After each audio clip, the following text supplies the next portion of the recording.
제목을 함께 따라하겠습니다. 하늘에 속한 모든 신령한 복.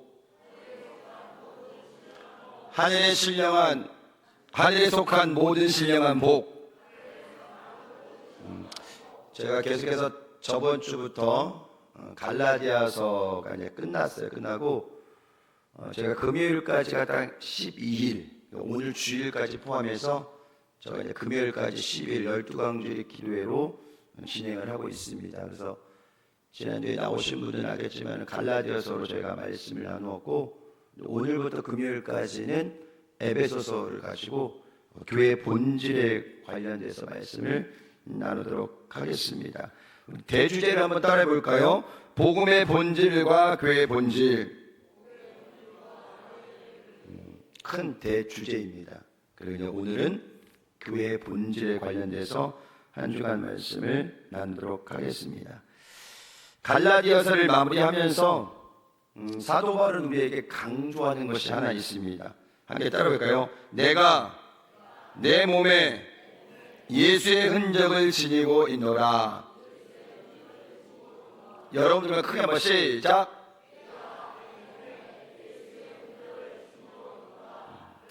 갈라디아서 6장까지 많은 말을 사도 바울이 우리에게 전하고 있지만은, 그가 정말 전하고 싶었던 가장 핵심적인 하나는 무엇이냐면, 정말 우리가 신앙생활하면서 가장 중요한 것은 내 몸에 예수님의 흔적을 담고 살아가는 모습. 예수님이 내 안에 계시다면 나는 갈라디아서 5장 22절 이하의 말씀처럼 성령의 9가지 열매를 맺는 사람이 된다라는 것입니다. 예수님께서 그 신앙인의 모습을 보고 뭐라고 말씀하시냐? 내 행위의 열매를 보고 내가 칭찬하신다고 말씀하셨어요. 착한 일을 하셔야 돼요. 갈라디아 말씀 중에도 믿음의 사람들에게 더욱더 착한 일을 행하라 라고 이야기하고 있습니다. 율법의 종로를 하고 있는 유대인들은 갈라디아에서 계속 강조하고 있는 할례라는 의식을 통해서 의롭게 되려고 하지만, 복음의 본질을 마음에 새기고 사는 우리는 율법이 아닌, 함께 따라합니다, 은혜 안에 있는 하나님의 자녀들입니다. 갈라디아에서 우리에게 얘기하는 선물 중에 하나 뭐였어요? 가장 큰 선물이 자유라고 그랬죠. 자유. 그리스도 안에서 누리는 자유. 율법의 아래에 있다면 우리는 죽기까지 그 율법을 행하기 위해서 율법에 구속되어서 아주 힘든 삶을 살아갈 것입니다. 우리는 예수 그리스도의 십자가 사랑을 통해서 율법이 아닌 하나님의 안에, 그리스도 안에, 그 안에서 우리가 참된 자유를 누리고 있다는 사실을 여러분이 기억하시길 바랍니다. 그래서 갈라디아서를 마무리하면서 우리가 기억할 말씀이 있는데요, 2장 16절의 말씀입니다. 자막을 보시면서 큰 목소리를 함께 선포합니다. 시작. 사람이 의롭게 되는 것은 율법의 행위로 말미암이 아니요 오직 예수 그리스도를 믿음으로 말미암는 줄 알므로 우리도 그리스도 예수를 믿으니 이는 우리가 율법의 행위로서가 아니고 그리스도를 믿음으로써 의롭다함을 얻으려 함이라. 율법의 행위로서는 의롭다함을 얻을 육체가 없느니라. 갈라디아서 6장에 여러 말씀을 하는 중에 가장 핵심되는 말씀, 율법이 아니라 하나님의 은혜, 그리고 예수 그리스도를 믿음으로 말미암아 우리는 의롭게 됐다는 사실을 여러분이 기억하시기를 주의 이름으로 축원을 드립니다. 함께 따라합니다. 예수 그리스도를 믿음으로 의롭다함을 얻었습니다. 믿으시면 아멘. 그래서 오늘부터 금요일까지는 에베소서 말씀을 통해서 교회의 본질에 관해서 말씀을 나누도록 하겠습니다. 우리 니에미야가 이제 2번 남았어요. 2번 남았는데 28일과 8월 첫째 주에 이제 총 13장으로 끝나는 니에미야 설교를 마무리하도록 하겠습니다. 갈라디아서 6장이 마무리하면서 사도 바울이 외쳤던 내 몸에 예수의 흔적이 있노라, 이 고백이 저와 여러분들의 고백이 되시기를 예수님의 이름으로 축원을 드립니다. 흔적이라는 헬라어 스티그마는 신약에서는 노예 소유권을 행할 때 사용했던 단어입니다. 원래 그리스도는 손에 찍힌 표시라는 뜻을 가지고 있는데 약간 부정적인 표현으로 많이 사용되고 있기도 합니다. 그러나 오늘 사도 바울이 얘기했던 스티그마, 예수님의 흔적이라는 뜻은 무엇이냐면 복음을 전하다가 입은 고난의 상처라는 것입니다. 저와 여러분들이 살아왔던 인생의 길, 신앙의 길, 그리고 우리 교회가 20주년을 맞이하는 오늘에 이르기까지 우리 교회와 여러분의 삶에는 바로 예수님의 흔적이 있음을 기억하시기를 주의 이름으로 축원을 드립니다. 우리가 20주년을 맞이하면서 열정과 기도와 헌신으로 지금까지 열심히 달려오셨고, 또 어제는 기도회를 하고 나서 이 성전을 대청소하는 날을 좀 맞이했는데 마지막까지 많은 분들이 수고를 많이 해주셨습니다. 그래서 우리 옆에 분하고 인사하실 때 정말 수고 많으셨습니다. 시작! 아우, 나는 청소 안 했는데요. 괜찮아요. 기도하시잖아요. 청소를 할 수 없는 분들은 기도하시는 거고, 내가 힘답게 청소할 수 있는 분은 쓸고 닦고, 우리 전 성도들이 20주년을 맞이하면서 그렇게 기도와 헌신과 사랑으로 그렇게 함께 마음을 모으고 있다는 것을 여러분이 기억하시기를 주의 이름으로 축원을 드립니다. 이제 우리 교회는 복음의 본질을 든든히 세우고 더 나아가서 교회의 본질을 깨달아 하나님이 기뻐하시는 교회로 세워나가야 된다는 사실을 여러분이 기억하시기를 주의 이름으로 축원을 드립니다. 여러분, 앞으로 우리 20년 후는 우리 교회가 호남 지역에서 가장 큰 교회로, 대표되는 교회로 성장해 있을 것입니다. 믿으시면 아멘. 20년 후면은 저는 70세예요. 김총환 집사님도 70세예요. 그때까지 여러분들 건강한 모습으로 이 자리 지키시길 바랍니다. 아멘. 제가 70세가 돼도, 김총환 집사님이 70세 돼도 여전히 여러분들이 이 자리에 앉아서 함께 예배하는 그날이 되기를 저는 간절히 원합니다. 그리고 그 다음 세대가 이제 뭐예요? 이 교회를 지금처럼 든든히 세워나갈 것입니다. 뭐 저의 자녀이 될 수 있고 우리 김총환 집사님의 자녀이 될 수 있겠죠. 이 지금의 초등학생, 중학생 아이들이 이제 20년 후에, 그때 가장 큰 선배가 우리 지용 형제가 되지 않을까 싶은 생각이 드네요. 그렇죠? 그렇게 해서 그 다음 세대가 이 교회를 든든히 세워나갈 수 있도록 여러분들이 함께 기도해 주시기를 주의 이름으로 축원을 드립니다. 오늘 에베소서 1장은 우리에게 복을 주셨다고 말씀하고 있는데 그게 어떤 복인지 함께 말씀을 통해 알아보겠습니다. 함께 따라하겠습니다. 하나님이 선택하셔서 자녀가 된 복입니다. 시작! 누가 선택했어요? 하나님이 우리를 창세전에 이미 택하셔서 하나님의 자녀를 삼으셨다고 말씀을 하고 있습니다. 에베소서는 빌립보서, 골로새서, 빌레몬서와 함께 옥중서신으로 분류를 합니다. 사도 바울이 감옥에서 지었던 성경이라 옥중서신이라고 이야기합니다. 더 나아가 에베소서는 교회가 어떠한 교회가 되어야 하는지 올바른 교회상을 지금 우리에게 말씀하고 있습니다. 그래서 에베소서는 교회론에 대해서 이야기하고 있습니다. 에베소서는 철학의 도시요 경제 정치의 도시였습니다. 특히 에베소서는 소아시아 지역의 수도 역할을 했던 곳이기 때문에 주변에 끼치는 영향력이 굉장히 상당했습니다. 마치 우리 목포처럼 거의 해안가 주변, 가운데 빨간 동그라미가 에베소인데요. 그 중심을 통해서 동서남북으로 또 해안선을 따라서 여러 가지 많은 것들이 발달된 도시이기도 합니다. 사도행전 19장에 보면은 뭐가 나오냐? 아데미 여신이 나와요. 그 아데미 여신은 풍요의 상징을 강조하는 당시의 여신이었습니다. 그런데 그 여신과 함께 아데미 신전이 있었는데요. 그 크기가 엄청나게 웅장했다고 기록하고 있습니다. 그래서 세계 7대 불가사의로 아직까지도 남아있는 신전이 바로 아데미 신전입니다. 저 기둥들이요, 사진이니까 되게 짧아 보이는데 기둥 하나 길이가 18m라고 합니다. 18m. 굉장히 웅장하죠. 그 아데미 신전은 에베소 지역의 모든 영역에 아주 강력한 영향력을 끼쳤다는 것입니다.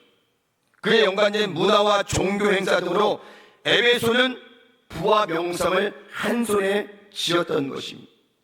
지독히 우상 숭배하는 그곳에 뭐가 전파됐어요? 복음이 전파되었다는 것이 쉽지 않은 것입니다. 우리가 이렇게 목포에 많은 교회가 있고 복음 전하는 데는 아무런 제약이 없는 이곳에서도 복음을 전하기가 쉽지 않은데, 당시 그렇게 아데미 여신이 풍의의 우상으로 있는 그곳에서 종교보다는 그 아데미 여신과 그 신전을 통해서 많은 부와 명예를 누렸던 그곳에서 복음이 전해진다는 것은 결코 쉬운 일이 아닙니다. 그런데 그곳에 바로 복음이 전해졌다는 것입니다. 오늘 에베소서 강조하는 두 가지 핵심이 있는데 여러분 기억하시기 바랍니다. 하나는 십자가 안에서 모든 사람이 하나가 되었다. 함께 따라합니다. 십자가 안에서 모든 사람이 하나가 되었다. 두 번째는 무엇이냐면 그 하나됨이 교회 안에서 이루어졌다는 거예요. 함께 따라합니다. 하나됨이 교회 안에서 이루어졌습니다. 그러니 교회를 통해서 성도가 하나 되는데, 만약에 교회를 통해서 이 분리가 된다면 좀 이상하지 않을까요? 분리되었던 많은 사람들도 이 성전에 들어오면은 예수님 안에서, 은혜 안에서 하나 되는 놀라운 역사가 임한다는 사실을 기억하시기를 주의 이름으로 축원을 드립니다. 여러분, 이 시대에 교회가 엄청 많아요. 우리나라만 6만 교회입니다. 6만 교회. 주회종들이 10만 명 있다고 합니다. 그래서 6만 교회 10만 종. 세계 80억 인구 중에 기독교 인구는 26억 명, 약 30% 정도를 차지하고 있고요. 그 뒤를 이슬람이 쫓아오고 있습니다. 저거는 한 2년 전 자료이기 때문에 수치가 조금 내려와 있죠. 21억이 아니라 지금은 26억, 그 다음에 이슬람은 19억, 그렇게 지금 되고 있고요. 저 그래프상으로는 2050년도 보면은 29억이 되고 이슬람은 27억이 되고 통 밑까지 쫓아오는데, 한 조사에서는 2060년이나 70년이 되면은 이슬람이 기독교보다 위에 있을 것이다 라는 예상도 하고 있습니다. 저 정도 속도면요 충분히 이슬람이 앞장설 수 있다는 거죠. 그 이유 중에 하나는 뭐냐면 이슬람은 일부 다처제예요. 그죠? 그래서 제가 부인을 5명을 얻을 수 있는, 5명이나 문제겠어요? 능력만 되면 10명도 얻을 수 있는. 그런데 그 부인이 3명씩만 나와도 부인이 5명이 몇 명이에요? 15명. 우리는 아까도 1부 때 이용 목사님 말씀하셨지만은 0.7명, 0.68이었는데 수치가 올라왔는지 모르겠지만은 1%대가 내려가서 0.68명, 한 사람이 한 명도 낳지 못하는 현실에 있다라는 거예요. 인구 절벽. 그거는 교회뿐만 아니라 이 나라에도 큰 위기라는 것입니다. 그러면 2050년도가 되면요, 이 성전에 앉아 있을 사람이 거의 없다라는 거예요. 이런 중대한 위기, 이 중대한 숙제를 지금 우리 한국 교회뿐 물론이야 우리 나라가 안고 있다라는 거예요. 그렇다고 우리가 지금 자녀를 3명씩 낳을 수 없잖아요. 그렇죠? 심각합니다. 그리고 다음 세대는 0.68이라는 이 수치를 안고 살고 있어요. 출산 강요가 더 되지 않는 한, 나라에서 정말 가장 좋은 솔루션을 내놓지 않는 한, 다음 세대는 결혼하거나 자녀를 낳는 일에 대해서 마음을 열지 않을 것입니다. 그러면 2030년, 2040년, 2050년이 됐을 때는 아주 심각한 위기를 맞이하게 될 거라는 것입니다. 우리는 기도 많이 하셔야 돼요. 우리가 지금 자녀를 낳지 못하고 있지만 우리의 다음 세대 자녀들이 결혼해서 가정을 이루면 정말 주님이 주시는 그 자녀의 수대로 잘 키워서 나갈 수 있다면, 그리고 나라가 그걸 뒷받침해 줄 수 있다면 인구 문제 위기는 해결이 될 것입니다. 이런 심각한 고민 가운데도 우리가 감사할 수 있는 것은 하나님께서 바울 서신을 통해서 그 1장 1절의 모든 장들이 모여 하나님의 이름으로, 예수 그리스도의 이름으로 부름을 받은 사도 바울이었거든요. 그런데 지금 우리도 모여 그 예수님의 이름으로 우리를 구원하시기로 작정하셨다는 거예요. 그게 놀라운 축복 중에 하나라는 사실을 여러분이 기억하시길 바랍니다. 오늘 3절에서 5절 말씀인데요, 함께 읽어보겠습니다. 시작. 찬송하리로다. 하나님 곧 우리 주 예수 그리스도의 아버지께서 그리스도 안에서 하늘에 속한 모든 신령한 복을 우리에게 주시되 곧 창세전에 그리스도 안에서 우리를 택하사 우리로 사랑 안에서 그 앞에 거룩하고 흠이 없게 하시려고 그 기쁘신 뜻대로 우리를 예정하사 예수 그리스도로 말미암아 자기의 아들들이 되게 하셨으니. 여기 보니까요, 그리스도 안이라는 단어가 나오잖아요. 사도 바울의 신앙의 핵심, 그 삶의 핵심 무엇이냐? 그리스도 안이라는 거예요. 바로 그 그리스도 안에서 우리에게 주신 복이 무엇이냐? 함께 따라합니다. 구원의 복. 구원의 복. 저와 여러분들은 믿음으로 말미암아 구원받은 하나님의 자녀가 되었다는 사실을 잊지 않기를 주의 이름으로 축원을 드립니다. 구원받은 하나님의 백성이에요. 그런데 우리의 의지로 된 것이 아니고 우리의 행위로 된 것이 아니고 온전히 하나님의 뜻, 그리고 예수님의 놀라운 십자가 사건을 통해서 이 모든 것들이 이루어졌다는 사실을 여러분이 기억하시기를 주의 이름으로 축원을 드립니다. 여러분들이 잘 부르시는 은혜라는 찬양 아시죠? 그 가사에 보니까 나를 지으신 이가 하나님. 누구요? 나를 지으신 이가 하나님. 또 나를 부르신 이가 누구예요? 하나님. 나를 지으시고 나를 부르신 이가 하나님이라는 거예요. 그리고 나를 보내신 이도 하나님. 나의 나 된 것은 하나님의 은혜로다. 함께 합니다. 나의 나 된 것은 다 하나님의 은혜입니다. 여러분, 이 고백만은 잊지 않기를 바랍니다. 모든 것이 하나님께 영광 올릴 것이고 모든 것이 하나님의 은혜라는 사실을 우리가 잊지 않는다면 하나님의 놀라운 축복들은 우리 교회와 여러분의 삶 가운데 날마다 풍성이 넘쳐난다는 것을 기억하시길 바랍니다. 이어서 계속합니다. 한량 없는 은혜, 갚을 길 없는 은혜, 내 삶을 애워싸는 하나님의 은혜. 여러분의 삶의 고백이 날마다 하나님의 은혜입니다 라는 고백이 끊어지지 않기를 예수님의 이름으로 축원을 드립니다. 영원히 죽을 수밖에 없었던 죄인인 우리가 하나님의 놀라우신 구원의 경륜에 포함되어 있다는 것입니다. 누굴 통해서 이 경륜이 이루어졌냐? 바로 예수 그리스도로 말미암아. 그래서 두 번째 우리에게 주시는 복은 무엇이냐? 따라합니다. 예수님이 속량하셔서 서로가 연합된 복입니다. 시작.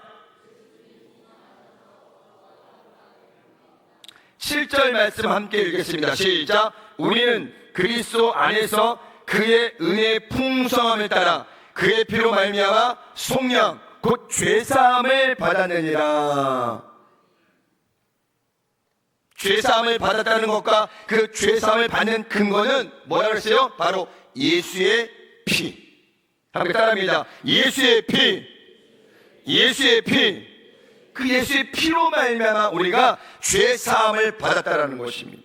히브리서 9장 22절 말씀합니다. 율법을 따라 거의 모든 물건이 피로써 정결하게 되나니 한글 따라합니다. 피 흘림이 없은즉 사함이 없느니라. 시작.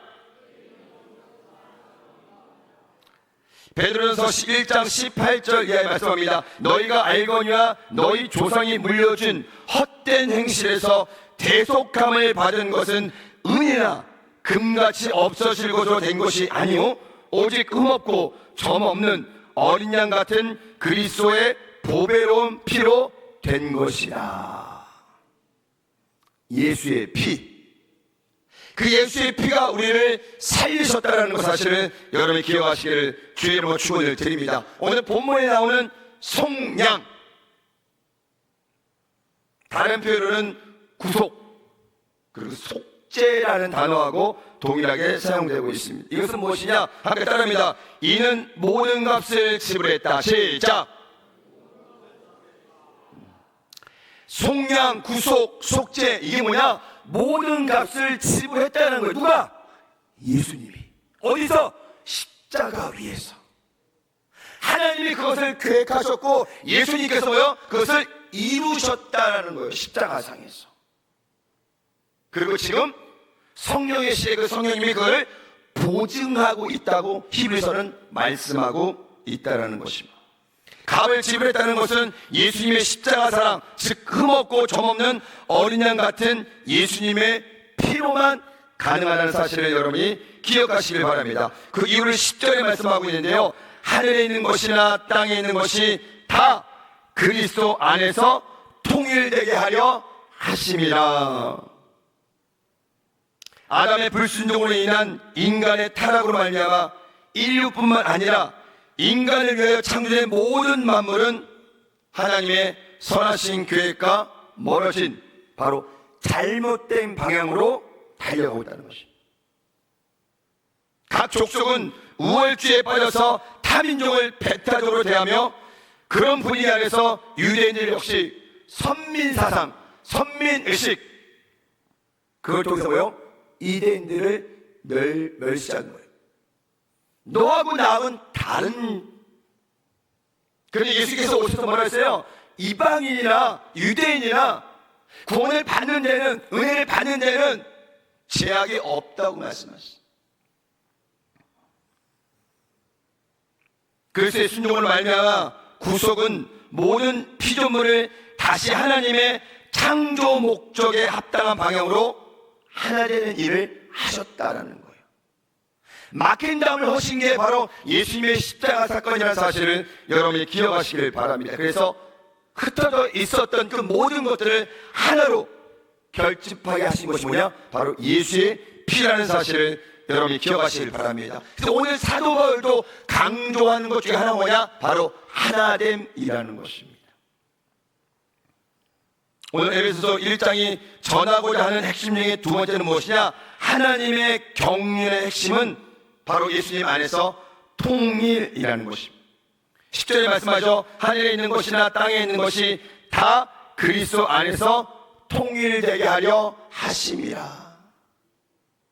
막힌 담을 허시고 분리되었던 것을 다시 하나 되게 하시고, 그래서 우리는요 이 성전 안에서 신앙생활하면서 그 에베소서가 강조하고 있는 성령 안에서 하나 되게 하심을 힘써 지켜갈 수 있는 그 믿음의 삶을 살아가야 되는 사실을 여러분이 기억하시기를 주의 이름으로 축원을 드립니다. 지금 이 땅에 많은 교회가 사명을 감당하고 있지만 연합과 일치는 조금은 부족합니다. 우리가 늘 여의도의 둥문집을 보면서 왜 이렇게 맨날 싸우냐라고 하지만 교회도 많이 싸워요. 안 싸우는 것 같죠? 많이 싸웁니다. 교단끼리도 싸우고 교단 안에서도 싸우고 교회 안에도 싸우는데 개척교회 몇 명 안 되는 5명 안에서도 나눠져요. 싸우고. 왜 그럴까요? 하나로 마음을 모아도 쉽지 않은데 그 적은 교회든 여의도처럼 큰 교회든 그 안에는 많은 구분된 사람들이 있어서 싸우기도 하고 나눠지기도 하고, 교단은 교단끼리 나눠지기도 하고요. 여러분 성경은 66권이 한 권입니다. 이 말씀을 가지고 우리 개신교는, 기독교는 이 말씀 안에서 말씀대로 살아가는 사람들이에요. 그런데 말씀은 하나인데 생각은 너무 많이 달라요. 이 말씀대로만 살아간다면 나눠질 일이 없고요, 싸울 일이 없고 분쟁할 일이 없다라는 것이죠. 마치 에베소서 말씀처럼 성령이 하나 되게 하심, 그것이 바로 우리 교회의 본질이라는 것입니다. 교회가 연합되는 걸 둘째치고 우리 교회를 봐서도 하나됨의 놀라운 역사가 일어나야 돼요. 마음이 같고 생각이 같고 목표가 같고 비전이 같고 그걸 가지고 달려가면요, 싸울 일이 없고 분쟁할 일이 없고 나눠질 일이 없어요. 우리가 먼저 오늘 에베소 말씀을 통해서 성령이 하나 되게 하심, 그것을 지켜갈 수 있는 우리 교회가 되시기를 주의 이름으로 축원을 드립니다. 목포의 교회가 500개라고 합니다. 정확히 따져보지는 않았지만은 각 교회마다 열심히 사역을 하고 있어요. 근데 다 각자만 하고 있어요. 예전에는 그렇게 했을지 모르지만은 지금 시대는요, 교회가 연합되지 않으면 지역사회를 살릴 수가 없어요. 여러분, 우리 교회만 해도 우리 교회가 지역사회에 영향을 끼칠 수 있는 것이 한계가 있다라는 거예요. 그러나 우리 지역사회, 우리 연산동이든 산정동이든 주변에 있는 교회들이 하나가 되어서 이 지역사회를 살리기로 작정하면요, 이 지역사회는 삽니다. 그러나 각자의 교회가 잘 되는 데만 너무 집중하고 있다는 거예요. 우리 기아성이 지금 여기 호남 지역에 46개 교회가 있어요. 우리 교회를 포함해서 46교회가 뿔뿔이 흩어져는 있지만 호남 지방이라고 모인 우리 교회가 46개 교회가 하나가 된다면 호남 지역을 충분히 우리가 복음으로 하나되게 할 수 있고요, 이 호남 지역에 많은 영향을 끼칠 수 있다는 것입니다. 그러나 각자 도생을 위해, 각자의 사역을 위해 열심히 하다 보니까 지역사회나 이 호남 지역에는 복음이 아닌 각 지역에 우리 교회가 얼마큼 든든히 세워져 있고 성도가 얼마나 많이 모여 있나에 관심이 있다는 것입니다. 근데 주님의 가심은 그게 아니에요.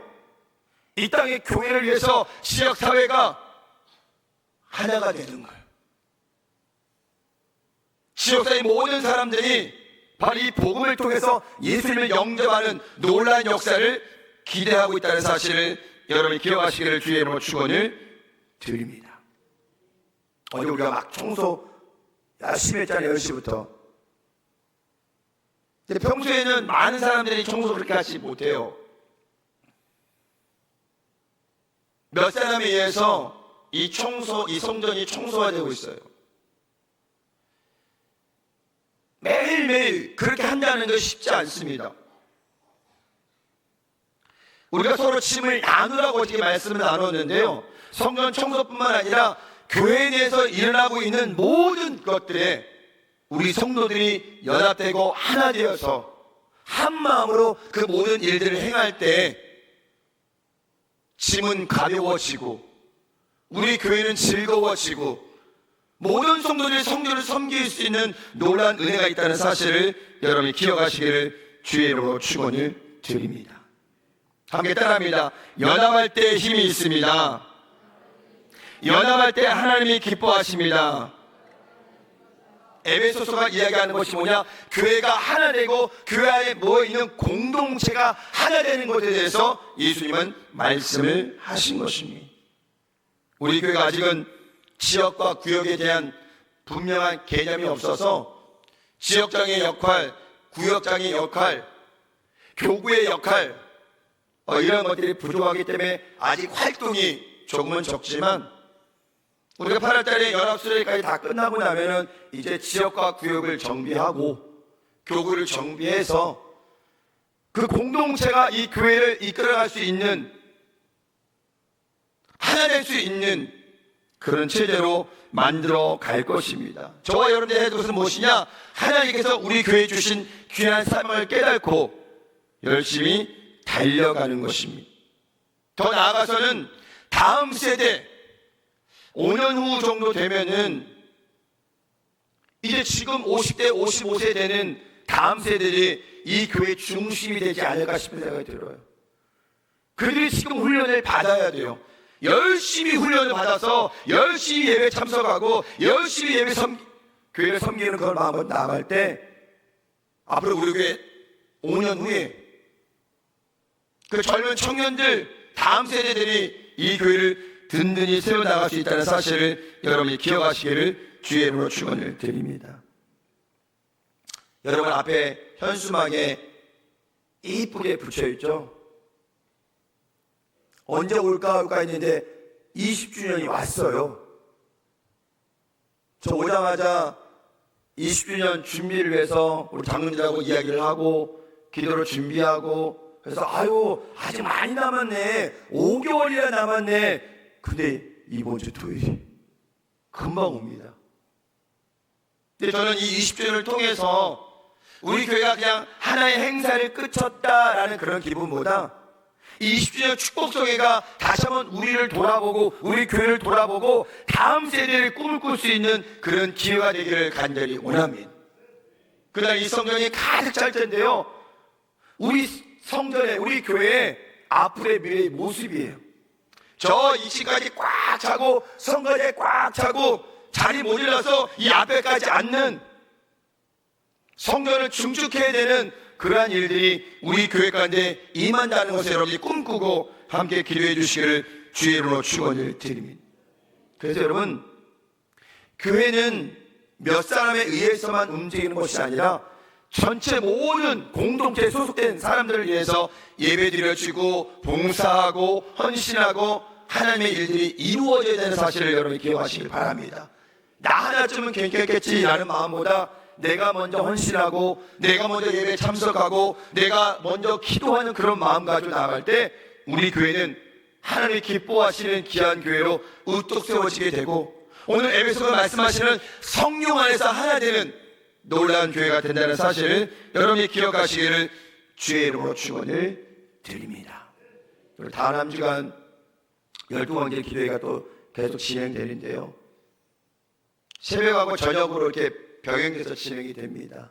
수요일하고 금요일은 저녁 예배를 드리고 나머지 요일은 새벽으로 드리게 되는데 여러분, 한 주간 남은 기간에 기도 많이 동참해 주시길 바랍니다. 영적인 싸움이 심해요. 여러분, 큰 행사 앞두고 기도해야 됩니다. 여러분들이 못 나오시라도 가정에서 힘껏 기도해 주시고 함께 성전에 나와서 기도로 마음을 모아주시고 또 우리 27일 날 1시에 예배가 드려지게 되는데 여러분들 전부 다 나오셔가지고 함께 은혜의 시간이 되시기를 주의 이름으로 축원을 드립니다.